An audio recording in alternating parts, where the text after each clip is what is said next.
Nou goeie, wat doe jij hier rondwaan? Ben je voor een interview, maar eten wat rek.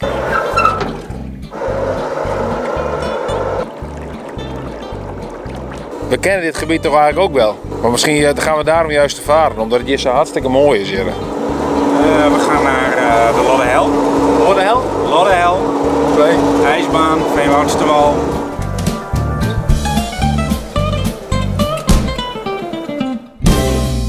Natuurlijk, je kan een grote heg om je tuin zetten en er af en toe in je blote kont gaan zitten. Maar je kan niet altijd achter die heg blijven zitten, dat werkt niet in het dorp. En het is zeker net de bedoeling van Iepen Dwarp.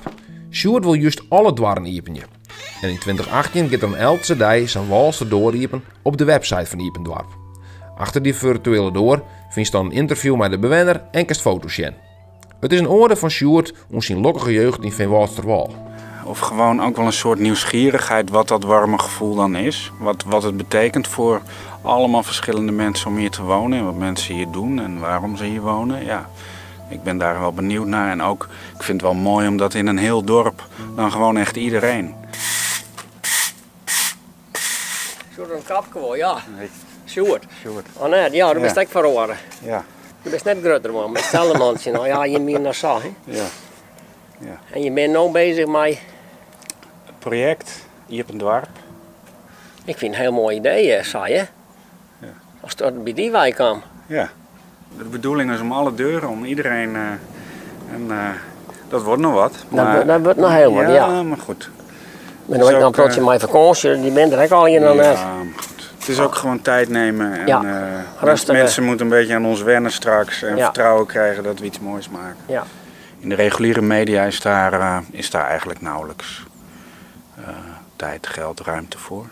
En ja, ik wil iets heel waardevols maken wat over een jaar of 50 of 100, als het nog steeds online staat, want we hebben Tresor als partner en die hebben dat toegezegd dat het duurzaam toegankelijk blijft, maar dat het dan ook nog, dat je kan zien hoe dat hele dorp toen in 2018 de dingen deed die ze deed.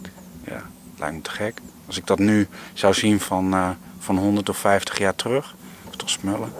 Ja, ik ga je wel volle varen. Als je volle vaart? Ja, vaart? Ja.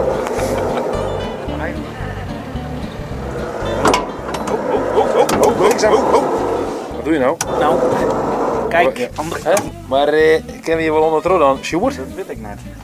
Hoe komt je bij het dag mee? Ja, maar die berg is altijd in het Iep.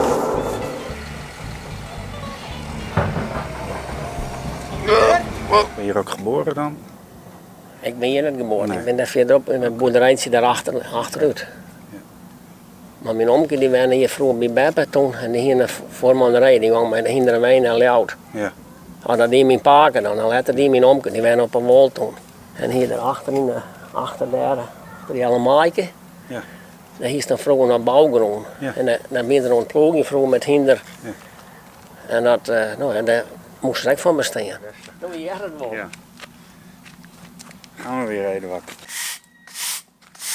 Ja, ik wil wel weten hoe ze hier woonden en wat ze daarvan weten. En als hij dan bij Paak en Beppe kwam, wat hij dan deed en ja, hoe het dorp toen was. Ja, dat is mooi om te weten, om te horen. En dat zijn ook, dan kom je ook, is dan het historische gedeelte, maar dan hoor je ook verhalen over een leven dat niet meer, ja, daar kunnen we ons eigenlijk niks meer bij voorstellen. Dat, ja, dat blijft bestaan bij de gratie van de verhalen die erover verteld worden. Hé?